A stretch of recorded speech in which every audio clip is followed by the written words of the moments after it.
Well, here we are on board with Ericsson 4. It looks like we're coming into a lineup. The boat's getting in position for a final run in to that start line here now, Mark. And Ericsson 4, maybe not a big surprise. They appear to be to windward, and it looks like they're going to be charging in at that race committee side. The question for them is going to be, are they going to be able to find some room in there to just squeeze in? They were talking on the press conference yesterday about the practice races. Ian Walker saying on one of the lineups of the practice starts, he saw a hole, he thought he should go to it, but he decided the better of it, remembering that it was only a practice start. And of course, moments later, that what looked like a very big hole was only about a meter wide, and he was pretty glad that he'd taken his foot off the accelerator. I think that's going to be a harder instinct to curb today when they know that there's actually points on the line here. But there we are on board with Ericsson 4. They've got their game faces on, and you can see the guys already getting up to windward. You can't imagine on a boat like this that crew weight matters that much, but they're certainly getting up there. Yep, no, I think we have started. We're looking at the race tracker as well here, and we've only got two boats on that too. So we have Ericsson 4 and Green Dragon to leeward of them, but I think in that picture you can just see the lineup down to leeward. So we have a start. We have the boys off the line. We are definitely go, and we're on board with Ericsson 4. Right now, they are headed for the gate and the top mark. Breeze coming off the shore, as we mentioned. Looks like it's about an 010 bearing for the wind direction. Plenty of pressure. No shortage of pressure. And we're back on with Ericsson 4. Picture again there. You can see the main sheet trimmer just on the hydraulics, tweaking the mast setup a little bit, trying to get a little bit more speed out of it. They are right in with Green Dragon right now. It looks like locked in as they're heading towards the windward gate. Well, indeed, Ericsson 4 there. Now you can see, you can really see in the picture quite dramatically how gusty it is as the boat heels and flattens out, heels and flattens out. These boats are so sensitive to just little increments of wind. It must be difficult to get the boat set up when the wind range is probably upwards of 3 or 4 knots from top to bottom here. That's right, and I think what you're seeing there is the guy crouched down in the cockpit is on the handles, which is winding the main sheet in and out, but he's also adjusting the hydraulics for the calls of the main sheet trimmer who's sitting up to windward on that boat. And I think Rob Greenhow is an addition to, sorry, that's Puma, isn't it, I'm thinking of. Not sure who's on the main sheet on Ericsson 4. But you can see, I think Stu Bannatyne is on tactics, and you see him moving around the cockpit trying to get a look. You can see the other Ericsson boat, Ericsson 3, is the one that's punched out in the line a little bit down to leeward. So again, looks like Team Ericsson are in good shape here at the moment.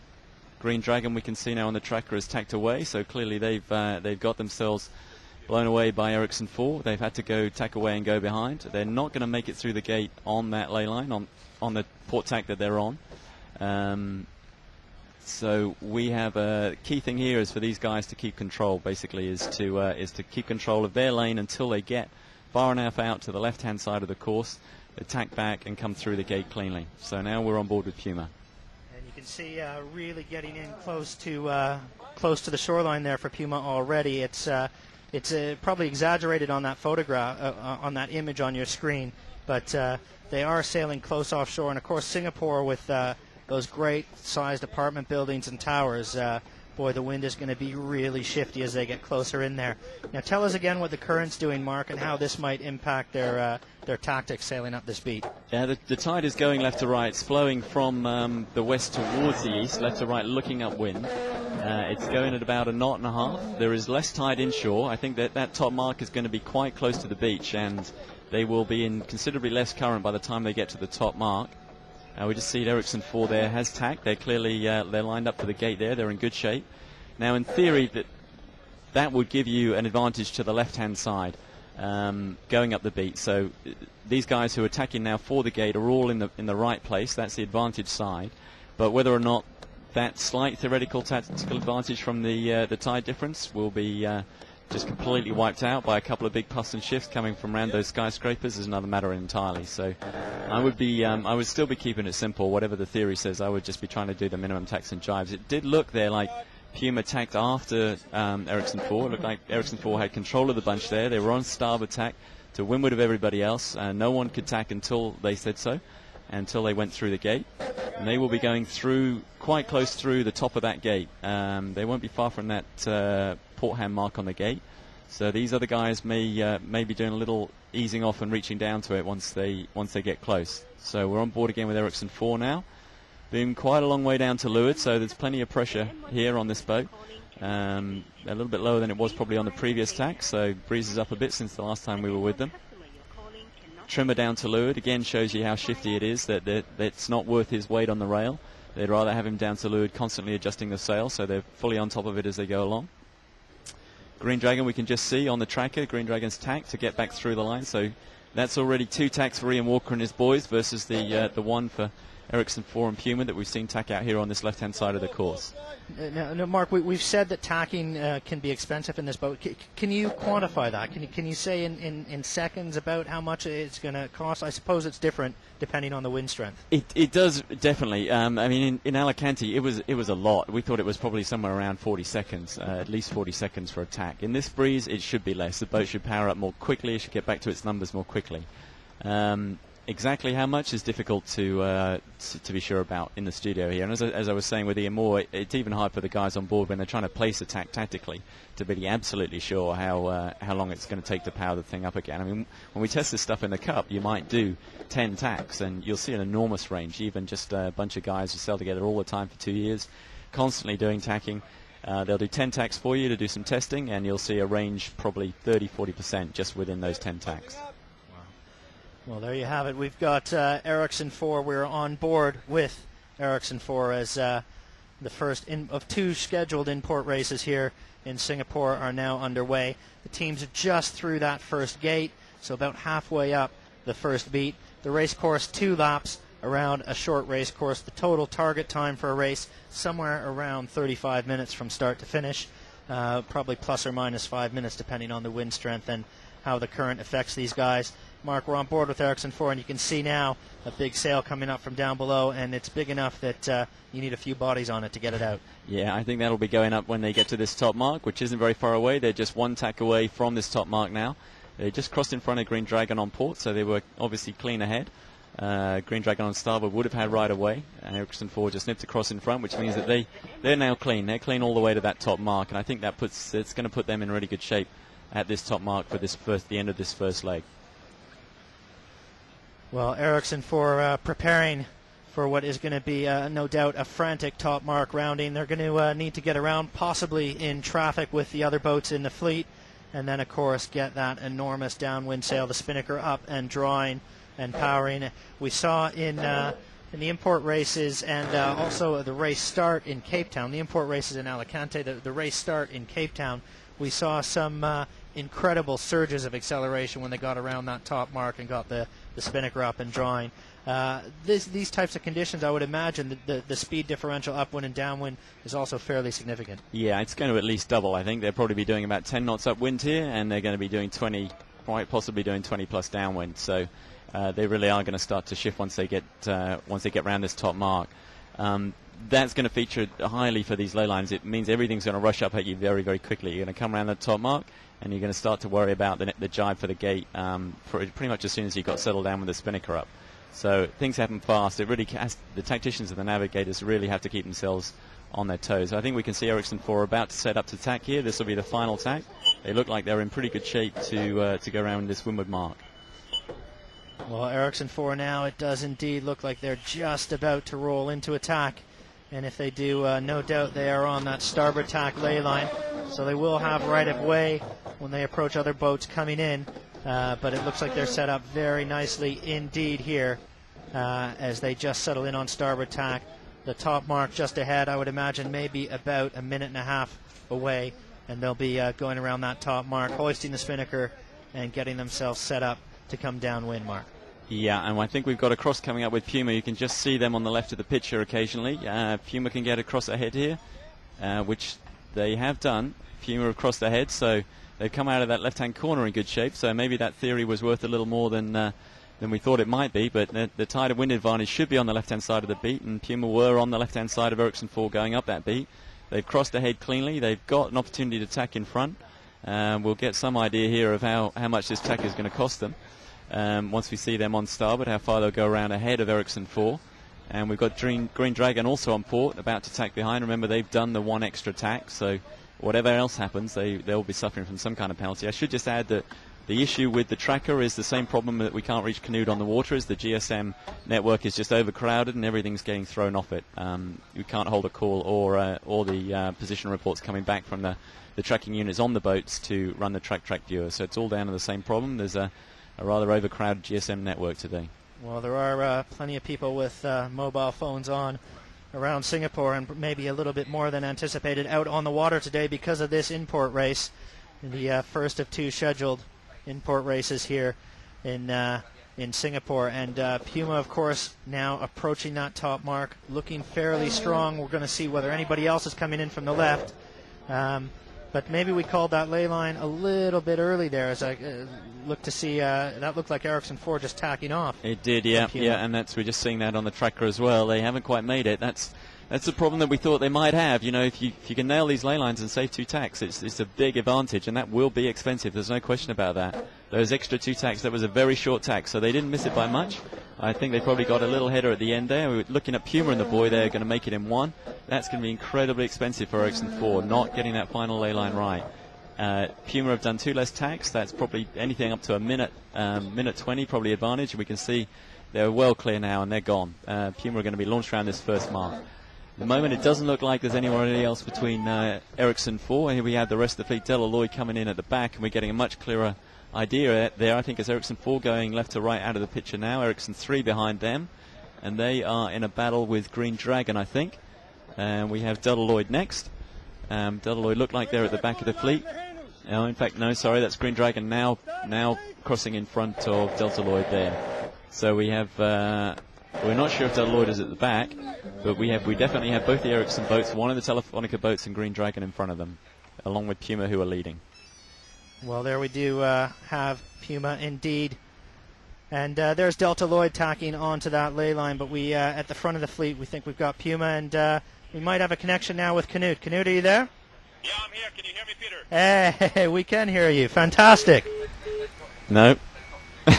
That beeping noise didn't sound good, guys. I think we might just have lost him again. So right. He was there briefly, but this GSM thing is obviously a problem. We have still on board there with, we just shifted to Puma in the lead with a shoot up. The big red spinnaker on El Mostro, the monster, headed downwind. On starboard, they'll be looking to put this first jibe in for the gate. They won't, I suspect, be taking very long. No, I think we're rolling into it right now. Here we go. Yeah, the first jibe on Puma. So, the leading boat, jibing for the gate the first time. An outside jibe there. So, the clue of the sail going round ahead of the luff. Outside jibe, sheeting on. Those guys winding those handles in. Andrew Taylor, Shannon Falcone, ex-Luna Rossa grinders from the last America's Cup. And Puma will be hoping that puts them on a good ley line down through this gate. They will also be wanting to save these tacks and jibes now. Keep this lead clean. They've got a good advantage after that first speed. The left-hand side of the course seemed to pay first time around. We can see on the tracker that Green Dragon for 1 have jibed away at the top mark. Looking for clear air, looking for an option, but on this short race course they're pretty few and far between, Pete. Well, indeed, and Puma Ocean Racing and Kenny Reed will know that. They certainly in the advantage position here, and maybe all they need to do to protect their position is just sail clean the rest of the way. Canute, are you there? Yeah, can you hear me, Peter? We can hear you. Yeah, we've got you now, loud and clear. Great. So, I'm just Delta Lloyd here now. I'm in the back of the fleet, just behind Delta Lloyd's stern. And obviously, the biggest surprise here and the biggest upset, I guess, on the first upwind was Ericsson 3, who had the lead and managed to lose it all just before the upwind mark. That was Ericsson 3, yeah? That was Ericsson 3. Yeah, they had to tack twice. One for their for Puma, and then they kind of had a really poor track with dropped the jib sheets and were stuck ahead to win, and ended up with a conflict with Ericsson 4. So they really lost a lot just before the upwind mark, which was unfortunate because they had a good lead on everybody. Okay, so that's Ericsson 3 taking a bit of a hammering from some slightly iffy tactics there at the top mark. So we have, I think, Ericsson 4 in second place now, Canute? Sorry, can you say again, Peter? In terms of going around the top mark, we had Puma and then Ericsson 4, is that right? That is Ericsson 4, that's correct. So it is hard to say, but the two Ericsson boats are sort of going very fast at the moment in the middle of the fleet. And Telefonica Blue has been falling behind a bit. I don't know if they had a poor jibe to get going, but the first four boats are clearly Puma, the two Ericsson boats, and Green Dragon. I'm sure you can see it on the graphics as well. Yeah, the same problem we had getting you by the mobile phone. That GSM is hurting the tracking devices as well. So we've only got a couple boats on the tracker right now. So you're going to be our eyes and ears. It's great to have a connection with you right now. Knut, in terms of the wind conditions out there, what we're seeing, it looks very shifty, it looks very gusty, and it looks like it's a very difficult race to sail for the guys. Yeah, it was really gusty close to the upwind mark. I'm just beside Delta Lloyd there, and I'm sure they're doing close to 20 knots at the moment. We have about 15, 16, 17 knots of breeze, and it's been pretty steady on the start line, but the closer you get to the beach, obviously the more shifty it is as this offshore breeze. But it's fantastic speeds. I'm just by Delta Lloyd, and they must be sitting at least 20 knots here, powering towards the gate. So it looks fantastic. Really good view. Fantastic. We are on board now with the pictures. We're on board with Ericsson 4. We've been with them for most of the upwind leg, with Puma a little bit as well.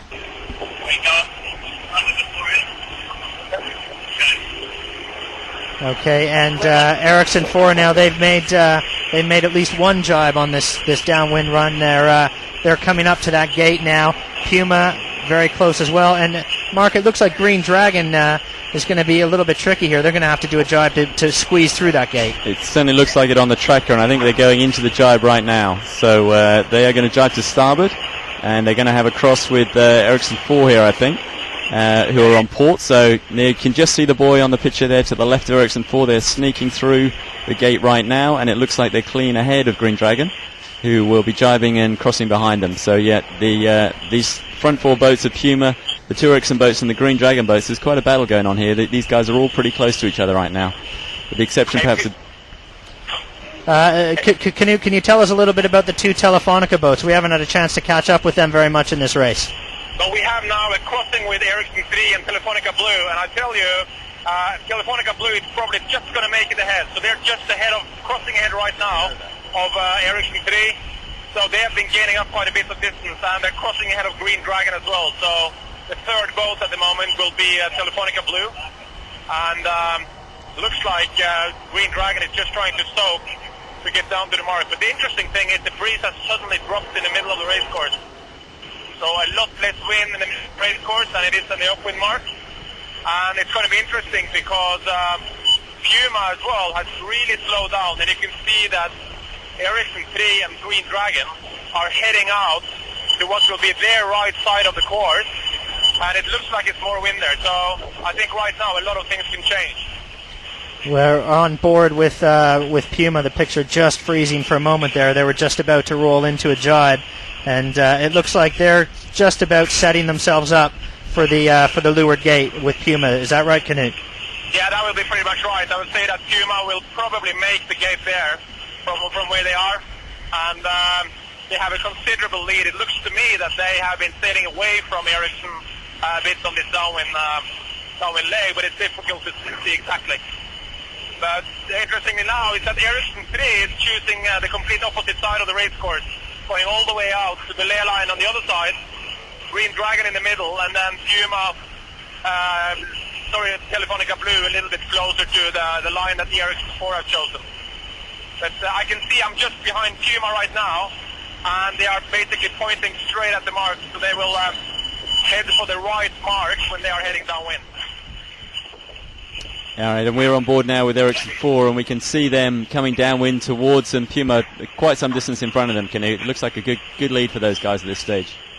Yeah, it looks like a very good lead, and it almost looks like they had a strong breeze after they rounded the upwind mark, which made them some good distance, and then the breeze dropped when the other guys started. So the distance has been longer, and in time that's going to be a good game for them. So clearly Ericsson 4 in second place, but I would say Telefonica Blue has done a good downwind. To me, they look closer to the Ericsson 4 at the moment than they were on the top mark. It's difficult to say, but they seem like to always stay a little bit lower, like they did in Alicante. Right, yeah, we've seen that those guys had very good speed in these in this inshore racing in Alicante. Different wind speed here. It's breezier today than it was in Alicante, but you could expect Telefonica Blue and Black to shine again today. So it's all going to depend on who gets the puff on this final lineup as they come into the Lua gate. Yeah, now I'm just looking at Puma, who's just preparing for the open leg. They had a very conservative approach, hosting their jib very early, and they're just getting ready to drop the spinnaker. They go for an early drop here. They don't want to take any risk, and now they're dropping the spinnaker. And they have about 2 boat lengths to the mark, getting the chute in. That's all going well. And behind them, Ericsson 4 still powering up, and Telefonica Blue clear ahead of Green Dragon. And I would say that Green Dragon is equally a clear fourth boat. It looks to me that Ericsson 3 lost quite a bit going out on what would be their right side on the downwind, because they seem to be quite far behind now Green Dragon, which they were dead equal with at the gate. So Puma is now just about to round the mark. They're just turning up, and they're on upwind right now. Thanks, Knut. We're on board with them, and we can see how much time it takes to get that enormous spinnaker hauled on deck. It's not quite those America's Cup drops, is it, Mark? It isn't. There's no string drops on these boats. No whizzing wheel sucking that thing back into the boat with 8 very big blokes on the handles pulling it down. The other thing that's noticeable is that they've gone around the looking downwind, the right-hand mark, which means that they're immediately on starboard tack and headed towards the left-hand side of the beat looking upwind, which seemed to be the favoured side. This is where the corner that these guys seem to come out of last time. Canute can perhaps confirm that with us, but it looked like for us that the left-hand side of the beat paid last time. Yeah, that's correct, Peter. I fully agree with you. There was definitely paying off on the left side on the way upwind there. But it's difficult to say. I mean, Green Dragon didn't have a very good start, and they managed to survive pretty well on that upwind. Ericsson 4 is just running the mark as I speak, and Telefonica Blue getting the chute down, and as well Green Dragon, which is only about less than 1 boat length almost behind Telefonica Blue. So Ericsson 3 is now about 3 boat lengths behind Green Dragon. Okay. And has definitely lost on the run. Okay, well let's just review that mark rounding. Puma, Ericsson 4 is around, and coming up next behind them is going to be Telefonica Blue, and then Green Dragon, and then I believe it's Ericsson 3. Is that right, Knut? That is correct. That's absolutely correct. So Ericsson 3 behind there. They just dropped the chute in the drive, and then Delta Lloyd, and finally Telefonica Black is quite far behind. So it seems to me that all the boats are aiming for the left side of the course again, heading upwind. But obviously some of them will have to tack because they're all in the same line, and they'll be hurting each other with the wind shadow. Well, it looks like it's a difficult day on board Telefonica Black now. Of course, Telefonica Black on those import races in Alicante, they were the second-place performer on that day, but they're struggling a little bit on this first race out here, Knut. What happened to them? Well, they basically were over early, so they had to return and restart. So that's really the whole story. So in this kind of races with this strong breeze and a short race course, if you have to restart, you're almost gone. You know, you have to be really lucky to get back into the race because there's no passing lane. So it's such a short race course. I mean, the guys have hardly been out there at any time, and they are really going to be struggling to recover anything. Yeah, absolutely. And we're on board now with Ericsson 4 Canute, and it looks like they've just tacked to port. It looks like that's pretty sketchy, that they'll struggle to get up through the gate from that line. I'm not sure if you can confirm that from where you are on the water. Yeah, it looks like it could be, but I think they tacked a bit early. I don't think they will make the gate for there. I mean, it's there. You see, Puma has continued much longer, and it's all going for the same course they had on the first beat. So it seems like Puma is going for the left lane line all the way up to the gate. Well, Ericsson 4 I don't think Ericsson 4 is going to make the gate from that position. They'll have to have a big shift to make that. Okay, there's Puma. We're on board with them as they roll into attack, and the boys set to work on the handles. The enormous Shannon Falcone, they're doing great work.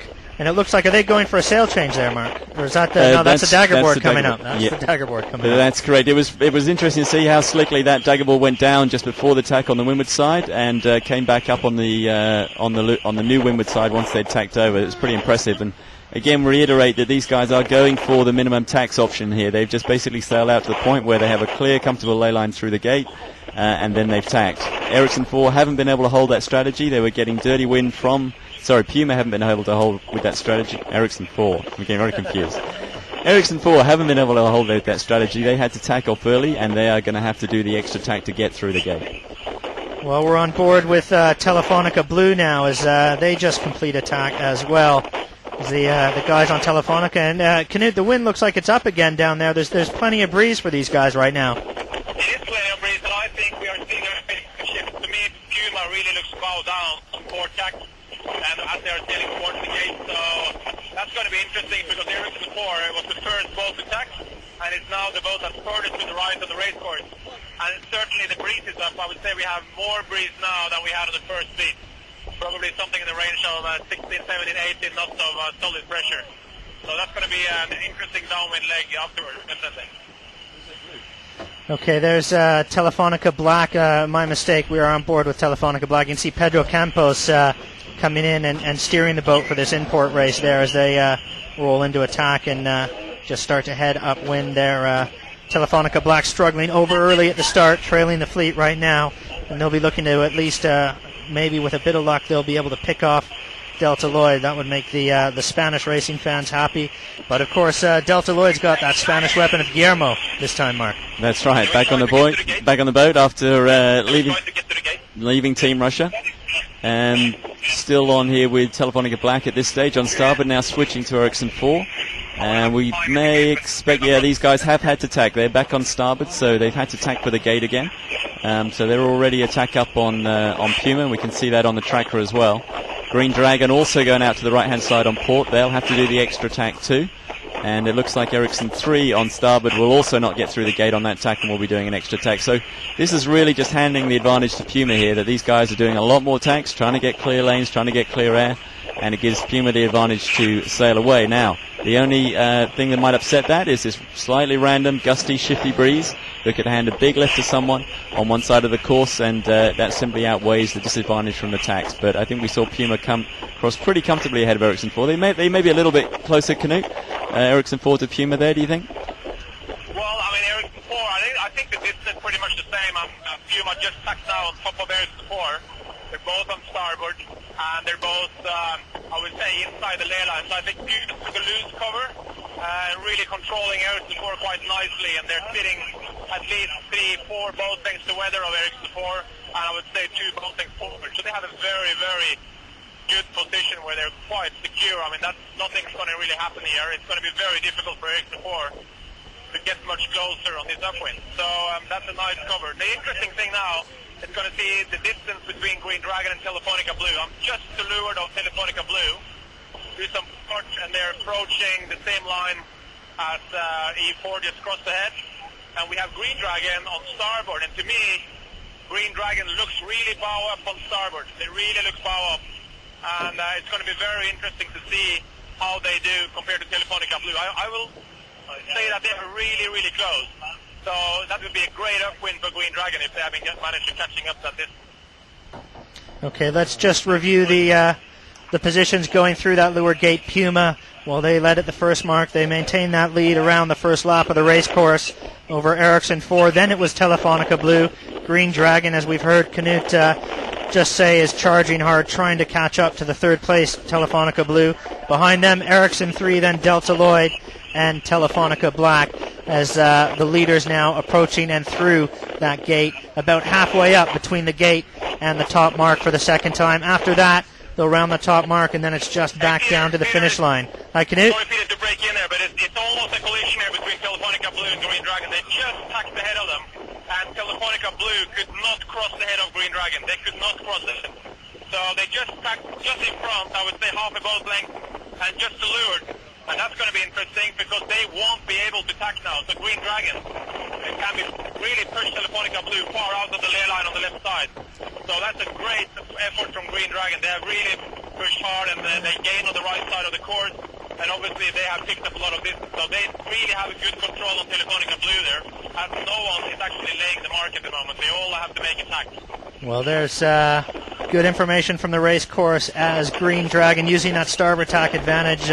Skipper Ian Walker, Mark, able to push Telefonica Blue into attack, and it looks like he'll be able to sail them right out to that port tack ley line now if he wants to. Yeah, of course the disadvantage with that is that it gives both of them two tacks quite close to the mark. From looking at the tracker here, that it's a very short port tack at the top for both of them, so that's going to put quite a lot of pressure on the boat handling. And Ericsson 3, we just see crossing behind Green Dragon now. It may put them within shooting distance. They're going to go out to that right-hand ley line, I suspect, Ericsson 3, and they're going to try and pick it cleanly. And if they can get in there with one tack, whereas Green Dragon and Tele Blue have to do 2 more tacks to get round, that may close that group up even tighter on this next run. Well, Knut, we're looking at the tracking, we're looking at the pictures coming off the water, and it does look like it's been a massive right-hander since Puma rounded that gate, where if you were to go around the gate now, you could almost, not quite of course, but you could get a good part of this leg in on starboard tack. Yeah, Peter, I think you're absolutely right. There's a big right-hand shift that has happened over the last 20 minutes. Some of it came actually quite early, but definitely there is a right-hand shift. Puma just tacked on the port, and I'm sure they're pretty close to ley line there, and just going to tack around the mark, which is the worst rounding you can have in a Volvo Open Study, because you have to tack around the mark, cam the keel, hoist the spinnaker, all in the same go. So that's going to be a very, very tricky maneuver for a Volvo Open Study, and so this is going to separate the guys who have good boat handling with the others. I'm just behind Telefonica Blue and Green Dragon, and to me it looks like Telefonica Blue have managed to climb a little bit on Green Dragon. They're closer, but still Telefonica Blue cannot tack and cross the head of Green Dragon at the moment. So I'm sure Ian Walker is going to try to take off and take him all the way out to the left tail line and push him as far as possible. So they almost have to reach back to the upwind mark. It's going to be a real match racing effort here to get first at the mark. And from your position, Knut, does it look like if those two get too engaged with each other, that will give Ericsson 3 a chance to get back in the game? She doesn't look that far behind that pair on the tracker. I think they're too far behind, and right now, Telefonica Blue had climbed so much that Green Dragon actually had to tack. So Green Dragon lost all the distance there. That was really unfortunate for them, and great work by Bowie. So he managed to squeeze himself up just in time to hurt Green Dragon enough so they had to make the tack. And obviously now Telefonica Blue got it in the pocket. So they have the in the lane to the mark. They have both tacks. They're both on porch. And I'm sure Bob knows well enough now to go all the way to the ley line and tack on top of Green Dragon and get them on the mark. So they will be very close, but unfortunately for Green Dragon, they didn't manage to get ahead of Telefonica Blue right there. Well, but it's going to be a very close mark running, and it's going to be an interesting downwind. And Ericsson 4 has just rounded, and I would say the distance between them is pretty good still. Well, that's the battle Knut describing for third place between Telefonica Blue and Green Dragon. Telefonica Blue had it going after the first lap of the race course, but Green Dragon making some great gains there. And Mark, we can just see at the top of the screen, there's Telefonica Blue coming into view there. That's right, sailing along behind. We can see very clearly there the gap between Green Dragon and Tele Blue. It looks like it's about 4 or 5 boat lengths. Ericsson 4 coming away from the mark with a really good lead over third place Telefonica Blue. That lead looks more like it's like 8, maybe 10 lengths. So plenty of lead for Puma, plenty of lead for Ericsson 4 in second place. Telefonica Blue with a bit more pressure on them from Green Dragon. And I think in fifth we're going to see Ericsson 4 coming into the picture pretty much on ley line on starboard for that top mark. Well, that's right. So around the mark already, Puma and Ericsson 4 just approaching it now. Telefonica Blue behind them, Green Dragon. And then the final 3 boats, it looks like it's going to be Ericsson 3, Delta Lloyd, and Telefonica Black. But we'll call those for you as we get them. We're up in the helicopter now, and you can see Green Dragon now. Mark, what are the tactics here? What does Ian Walker want to do to close that gap with Telefonica Blue? What is he able to do? His options are a little limited. He's really looking for the conditions to give him an opportunity to put some pressure on Telefonica Blue. He needs some breeze coming from downwind, from behind, perhaps a puff that he can take in towards Telefonica Blue. They're not in a position to get on their wind where they are. They need to get in a position for the jibe, so that when the 2 boats jibe, they can actually get on Telefonica Blue's wind and cover them on the leg through the gate. That's what Ian will be talking to his crew about, trying to get that boat forward and to perhaps pick a moment where he can jibe on Telefonica Blue's air. Well, Knut, we've moved back a little deeper into the fleet. We're on board with Delta Lloyd now as they tack. You can see the main sheet going out there, just about to go around that top mark. Right now they are behind Ericsson 3. They're ahead of Telefonica Black. And that's Delta Lloyd now easing off. And we'll see that enormous kite go up now. Knut, where are you on the race course, and what does it look like up with the leaders? Well, I'm just with Telefonica Blue and Green Dragon, which is a really interesting match here. They were 12 seconds behind them on the upwind mark. And Telefonica Blue has just jibed, and Green Dragon is continuing crossing just behind them right now. Not an extremely good jibe, but a reasonably conservative jibe. And it looks like Green Dragon is going to go a bit further, which could be key, because if this breeze keeps clocking towards the east, it could very easily be laying from position Telefonica Blue is. But Puma has really put an enormous amount of distance on Ericsson 4. I would say that Puma is further ahead than they've ever been in this import race. So they've done really well on the last part of this race. Yeah, we're on board with, we were briefly with Ericsson 4 right there, and you could just see Puma way ahead in the picture, just postcard sized on the horizon. Well, there we are up in the air on the helicopter there. We've got a picture of Ericsson 4, and I think if he keeps panning to the right, Mark, we will see Puma shortly and on board there with Ericsson 4. And there's Puma off in the distance. It is a tremendous lead for Kenny Reid. Yeah, it's looking like a very safe win for the Puma guys now. They've just got to get around this final downwind leg cleanly, get through the gate and through the line, and they're going to take the points from this first race, and that will really give the Puma team a lift. A win today in this first race, and then perhaps some points overall for the day will put them in good shape. Now, Knut, we were talking about that battle for third place. Green Dragon, Telefonica Blue. Tele Blue has third place right now. They jibed first. Now Green Dragon has jibed as well. What does it look like from the water? Well, I'm actually just in front of Telefonica Blue, and it's interesting because, again, we are seeing the same thing here as we saw in Alicante. Telefonica Blue is able to sail lower, much lower than the other guys. In fact, she's already almost down to the same line as Green Dragon and having jibed much earlier. And Telefonica Blue will soon be in the line of Ericsson 4 even, having jibed much earlier than Ericsson 4. So Bowie seems to have a great technique in the boat and setup to be able to sail much lower than the other boats on the downwind lane, which is obviously gaining a lot on it, as long as they can keep the same boat speed. So I would say that Telefonica Blue have more than triple the distance to Green Dragon already on this downwind lane. Well, that's got to be pretty frustrating if you're on board the Irish-Chinese boat for Ian Walker and his men. But great work by Bao Becking. Iker Martinez on the wheel. Is that partly due to the helmsman and helming technique, Mark? A little bit. It could just be they've got a better sail for these conditions. I mean, the sail wardrobe is quite limited for these boats. They can't cover every wind angle and every wind speed. And it could just be that Telefonica Blue have got a really good shoot for BMG conditions in this wind speed. Green Dragon perhaps have got a slightly more reaching orientated wardrobe, which you would expect perhaps offshore, and they may just not have the right sail for these conditions. Hey Peter, I'm just there in front of the Ericsson 4, and I would say that the breeze has continued to pick up.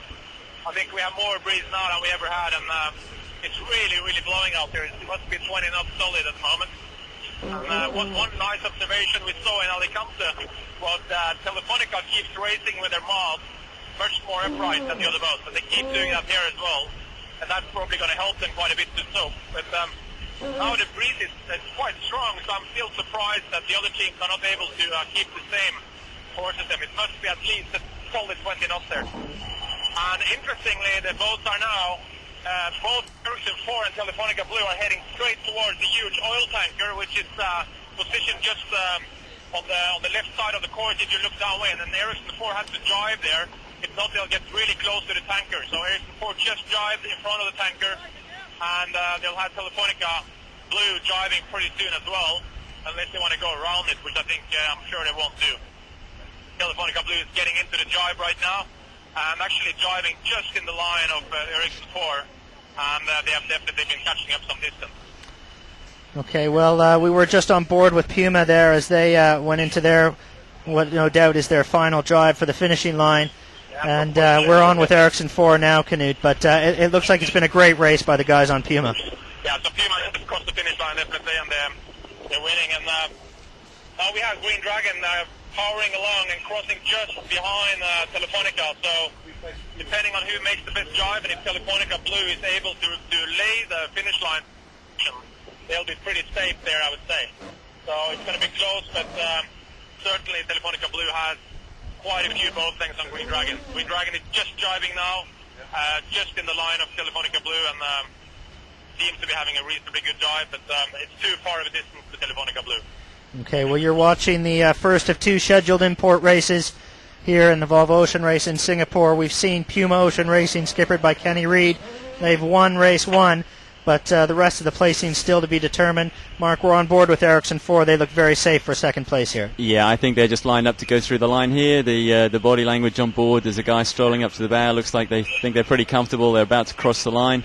That spinnaker will be coming down as soon as they're squaring away, I think, now into the line.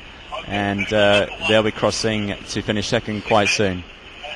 Well, Ericsson 4, the overall leader in the Volvo Ocean Race, second place in the first of the two scheduled import races here behind Puma Ocean Racing today. But there was a real battle going on for third place, and that was between Telefonica Blue and Green Dragon.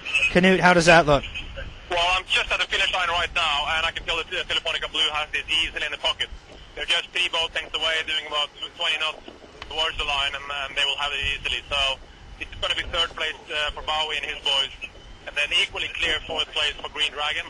And I think we might be seeing a battle between Telefonica Black and Delta Lloyd in the back.